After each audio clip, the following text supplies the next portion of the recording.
안녕하세요. 저는 결혼한 지 이제 3년 된 30대 여성입니다. 며느리 도리를 요구하는 시모와 남편 때문에 고생하다 화끈하게 끝내버린 제 이야기를 해볼까 합니다. 저는 고등학교를 졸업하자마자 백화점에서 일을 시작했습니다. 공부에는 흥미가 없었고 학교에 가지 않는다면 부모님께 손 벌리지 않는 게 맞다고 생각했기 때문이었어요. 다행히 저희 부모님은 언제나 제 결정과 선택을 존중해 주시는 분들이었기 때문에 가능한 일이었네요. 판매업은 제 적성에 잘 맞았고 지금까지 올해의 직원으로 3번이나 뽑혔습니다. 백화점과 집만 반복하는 제 일상을 외롭게 본 친구 한 명이 지금의 남편을 저에게 소개해 주었습니다. 저는 가벼운 마음으로 나간 소개팅 자리였지만 저보다 7살이나 많은 남편은 진지하게 결혼 상대를 찾고 있었다고 해요. 사실 저는 연애를 한 번도 해본 적이 없었기 때문에 적극적인 남편의 구애에 어떻게 밀고 당기기를 해야 할지조차 몰랐습니다. 그저 저를 많이 사랑해주는 남편이 고맙고 좋아서 저도 결혼을 결심하게 되었어요. 남편에게는 4살 터울의 형이 있어요. 그 형도 이미 결혼을 했고 아이도 있습니다. 문제는 큰형님하고 시모의 사이가 좋지 않아요. 그렇다 보니 시모는 새로 보는 둘째 며느리인 저에게 기대가 아주 컸던 것 같습니다. 저에게 첫째, 걔는 며느리 도리 같은 건 모른다면서 넌 다르지 않냐고 은근히 저를 압박하더라고요. 하루는 결혼식을 올리고 얼마 지나지 않아 시모에게 전화가 왔습니다. 시모는 저에게 신혼여행 갔다 온 지가 언젠데 왜 아직도 집들이 한다는 이야기가 없냐고 묻더라고요. 시댁 식구들 다 불러서 식사 한번 대접하라고 하시더라고요. 제 음식 솜씨도 한번 봐야겠다면서요. 저는 고등학교 졸업 이후로 계속 일을 했기 때문에 요리에는 전혀 재주가 없었거든요. 결국 친정 어머니의 도움을 받아 20명 가까운 사람들을 데리고 집들이를 치를 수 있었습니다. 하지만 이건 하나의 예일 뿐이고 그 외에도 사사건건 시모가 며느리 도리를 운운하여 저를 곤란하게 만든 경우가 많았습니다. 결혼 후 처음에는 일주일에 한 번씩 전화를 드렸는데요. 저도 살가운 성격이 아니고 친정에도 그보다 더 전화를 안 하는데도 시댁엔 나름 노력한 거였어요. 하지만 시모는 저에게 전화를 자주 하지 않는다며 늘 불만 섞인 목소리를 내시더라고요.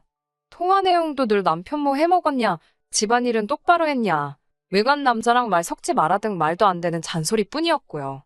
정작 저에 대한 이야기는 안중에도 없으셨습니다. 그렇다 보니 저도 점점 전화가 하기 싫어졌고 그러다 보니 전화하는 주기도 더 길어지게 되었고요.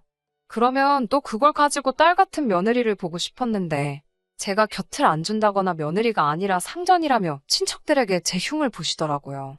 한마디로 아주 저를 나쁜 사람으로 만들어 놓는 거죠. 보다 못한 친척들이 저를 훈계하러 전화를 해오기도 하고 또 어떤 친척들은 슬쩍슬쩍 시모가 어떻게 제 욕을 했는지 전해주기도 했어요. 또 한 번은 결혼하고 2년쯤 지났을 때 시모가 서울에 올 일이 있다며 갑자기 저희 집에 오신 적이 있었습니다. 그 전에도 그렇게 갑자기 오시는 경우가 몇 번 있었기에 크게 놀라지는 않았어요. 늘 하던 대로 식사 준비를 하고 식사하시라 하니 대뜸 어디 며느리가 차려주는 생일상 받아보자 하는 겁니다. 저는 너무 당황했어요. 그 다음 주가 시모의 생신인 건 알고 있었지만 이미 외식하기로 다 이야기가 된 상황이었거든요. 설마 시모가 볼 일이 있다는 핑계로 생일상을 받으러 저희 집에 직접 오실 줄은 생각도 못했기에 미역국 같은 건 준비하지도 못했거든요. 시모는 크게 실망한 듯이 너는 며느리라는 애가 그렇게 칠칠치 못하냐고 눈치가 그렇게 없어서 어떻게 어른들한테 예쁨을 받겠냐는 등의 억지를 부리셨어요. 지금 생각해보면 시모의 말에는 언제나 너는 내가 말하기 전에 왜 알아서 할 줄을 모르니라는 비난이 깔려 있었던 것 같아요. 사실 시모는 머리에 필터가 없는 사람 같았어요. 본인이 하고 싶은 말이 있으면 상대가 어떻게 받아들일지는 안중에도 없었습니다. 일단 말하고 보는 거예요. 자기가 설령 말 실수를 하더라도 절대 인정하지 않으십니다.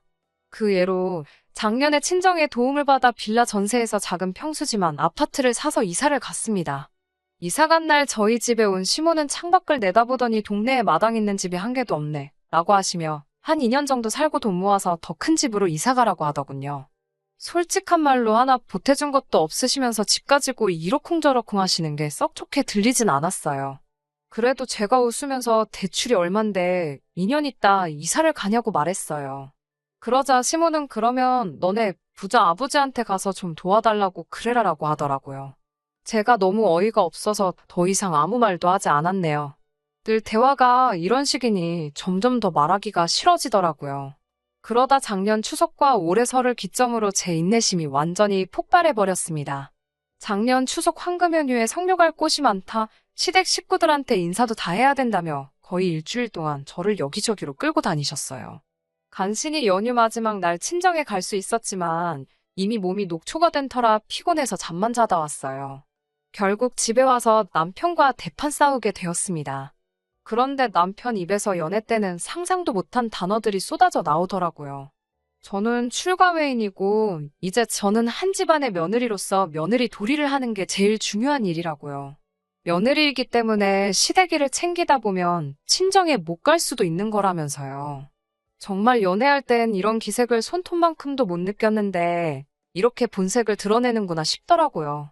하지만 며칠 지나지 않아 결국 남편이 사과하길래 앞으로는 명절 당일에 시댁에 들려 아침을 먹고 적어도 저녁은 친정에서 먹는 걸로 합의했어요. 지난 설은 그렇게 합의를 하고 처음 맞이하는 명절이었어요. 설 연휴가 다가오자 남편이 달력을 들고 오더니 이번 연휴는 차도 막힐 것 같고 이러면서 양쪽 다 가기는 힘들겠지라며 밑밥을 깔더라고요. 그러면서 새해 첫 명절이고 상황도 빠듯하니까 이번에는 그냥 시댁에서 연휴를 보내자고 하더라고요. 친정에는 다른 때 가자면서요. 저랑 한 약속은 안중에도 없고 실실 능구렁이처럼 행동하는 남편의 모습에 화도 나고 분하더라고요. 당신 마음대로 하라고 쏘아붙이고 방으로 들어와 방문을 틀어 잠그고 이불 속에서 엉엉 울었어요. 이게 남편의 계획인지 시부모의 계획인지 궁금했습니다. 하지만 씨는 저의 편이더라고요. 다음 날 출근하니 제가 이달의 우수 사원으로 뽑혀서 현지 매장 탐사의 기회를 얻은 거였죠. 그리하여 저는 설 연휴가 시작되는 날 미국으로 떠나고 설 연휴가 끝나는 날 한국으로 돌아오는 출장 스케줄이 잡혔습니다.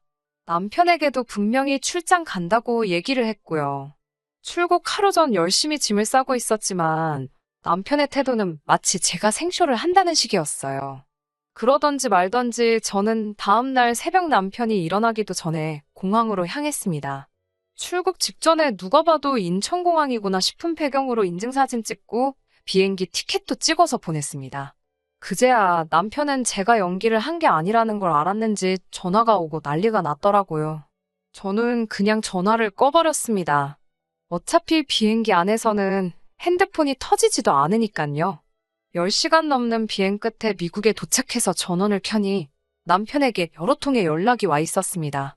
그리고 그중에 이혼 어쩌고가 있더라고요. 네가 며느리가 맞냐? 도대체 개념은 어디다 팔아먹은 거냐? 그 문자들을 딱 보는 순간 마음속에 단 하나 남아있던 작은 불씨가 꺼지는 것 같았습니다. 지금까지 나와 한 입을 덮고 산 남자가 이런 쪼다라는 게 믿겨지지가 않더라고요. 출장에서 돌아오자마자 바로 친정 부모님이 계신 집으로 갔습니다. 그리고는 친정 부모님께 그동안 어떻게 살았는지 눈물 한 바가지를 쏟으며 털어놓았습니다. 사실 제가 다 적지는 못했지만 정말 많은 일들이 있었거든요. 친정 부모님은 한참 동안 제 이야기를 들으시면서 속상함에 눈물을 흘리셨어요. 그러시면서 앞으로 더 볼 것도 없으니 이혼하라고 하시더라고요. 그러면서 부모 마음 아플까봐 행복한 척, 괜찮은 척하고 참고 사는 것이 더 큰 불효라고 하셨습니다. 제 결정을 예전처럼 또 지지해 주셨어요.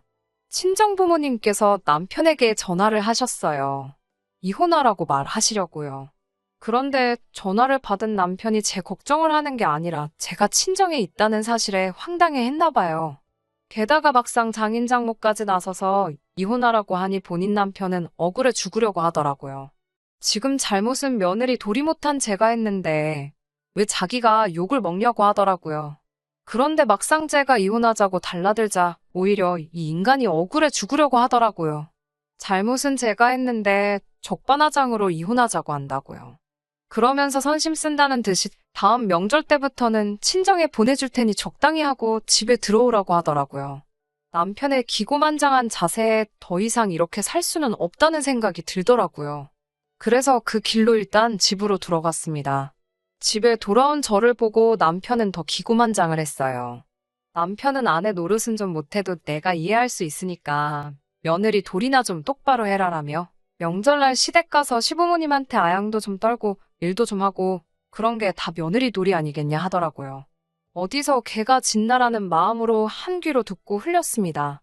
그리고 다음 날부터 조용히 이혼 준비를 시작했어요. 친구 소개로 무료 법률 상담을 받은 뒤 서류 준비부터 시작했어요. 결혼한 시간이 길지 않았기에 재산 분할 자체는 어려울 게 없었고요.